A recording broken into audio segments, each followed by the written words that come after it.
Yeah, so this is first week of former players coming back. Try to make my life miserable. So we're excited about that. LMU's coming in Thursday night. So, and I think those two are playing Friday night. So we're getting away from the 2 matches in 1 day type deal. So it's good about that. This is what the future is going to be. It's going to be, matches like this over 3 days. And we were forced to do it this way because we couldn't find a 4th team or somebody we had bailed out. So that's the reason we're going Thursday, Friday, Saturday. And so these are going to be good teams, good matches, and should be fun. John, I know it's just a couple matches in, but do you kind of like where you're at depth-wise with this team? Well, as I said, I've been saying from the beginning, there's 14 players that can play. Everybody played the first weekend. I'd like to see a stat on the last time that happened. So they're all doing a good job, and we're confident putting any of them in. When you look back to Kayla's playing days, did you think she had it in her to become a coach? No. No. But I hired her. Did I think she'd become a head coach? No. But, I hired her. She was just coming off the Olympics, and I can't remember when we hired her. I mean, I wanted to get a former player back here, and she was available, but I never thought she would end up being a head coach. But she's done a good job, and she, her and Danny probably have 2 of the greatest turnarounds in college volleyball at their schools. So, Kayla went from not winning a match to, going to the NCAA tournament. So you guys can check the stat facts on that. When's the last time that happened? When she was working for you, what stood out about her coaching? She had just come off the Olympics. She had a lot of confidence, and she knows our program, and I think she had dabbled a little bit coaching Pepperdine men, was a volunteer assistant with them. So she kind of was, excited about coaching. So we just thought, let's go for it, see what happens. Did she have to sell you on her ability or interest in coaching? Yeah. And Kayla's got a great story. She, basically came here as a walk-on, was a setter, converted libero, goes to the Olympics, and is considered the best libero in the Olympics, the best passer in the world, and so it's a great story. John, how rewarding is it to see some of your former players get to this level and doing great? It's gotta be. Yeah. Sometimes I look at it with all the, I was watching Chris Thomas and Kayla played Sunday, so there was 2, another former coach, and sometimes it's pretty cool to see what our program has produced, not only player-wise but coaching-wise. So we're pretty proud of that.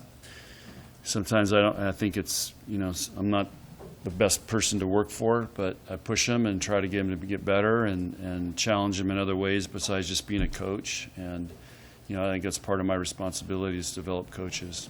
Why are you hard to work for? Demanding, attention to detail. This generation doesn't like that so much, so it's a constant battle. I love it. I love the battle. Did you think Whitney would have that kind of weekend? Did you anticipate that through spring and summer? Yeah. I expect more from her. What made you think she was going to play like that? And what did you see? She's been on a mission. You've been on a mission all summer and just in practice. She's starting to figure it out a little bit. Last year was, freshman year and just trying to survive, and now I think she's on a mission. She knows what she wants, and she's gone after it. She wants to play. She wants to be great. She got lifter of the year. That's a big telltale sign right there. You talked last year about how much of an athletic freak she was too, but to put in that time in the weight room, how did she transform physically and athletically to where she's now? Yeah, well, she's always been a great athlete. It's just becoming a better volleyball player, and she's very quick. She flies. She's fast off the floor. She's got a very fast arm. So those are a lot of things you can't coach or develop. She has those, and we can refine them. But she's got some talent there to work with, And again, she was a multi-sport athlete. She played basketball, ran track, and so she's kind of a late bloomer, typical Nebraska, student athlete who's multi-sports, done everything, and now will continue to develop in our program. John, what do you want to see out of your team in weekend number 2? Just win, baby. What more do you want from Oh, and I'm looking at these stats. We're last in service aces, so that's gonna be a hot topic today. What more do you want to see out of Whitney? What's the next step for her? Just she has the confidence to take over matches and make big swings when it matters most. That's her next step. How often does a team not lose a set in its first weekend and get a drop from number 1? I don't know. I mean, Texas. That's why we don't. Texas went and had 2 great wins at Ohio State, so they deserve it. They proved it. And we played some good teams, but they're not Pepperdine was not ranked top 10, so I'm assuming that's it. But hey, great. Let them have it. Did it take you off to see that? No. Like I said, we don't worry about that stuff. I'm more worried about why we're last in aces per game.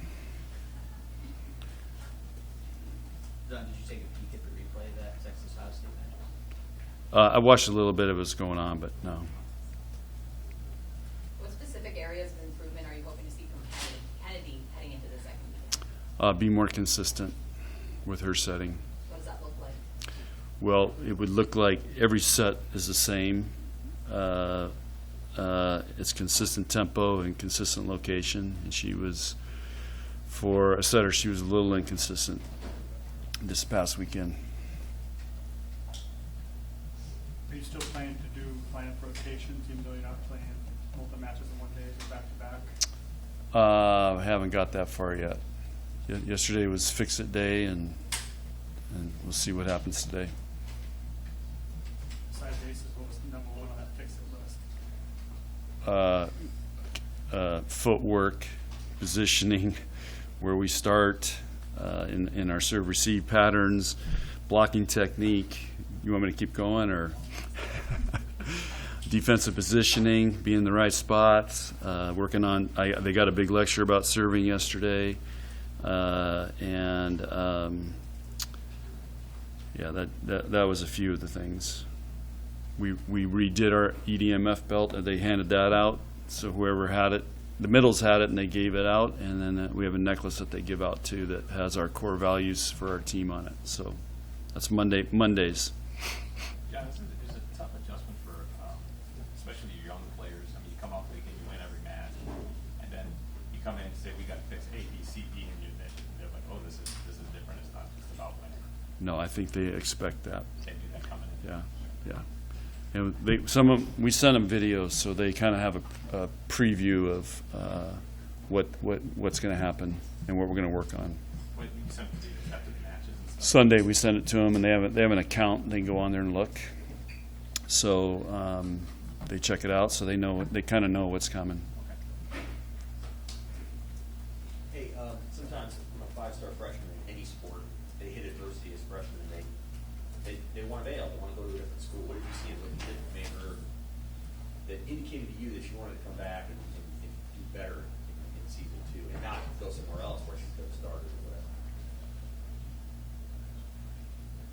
whatever?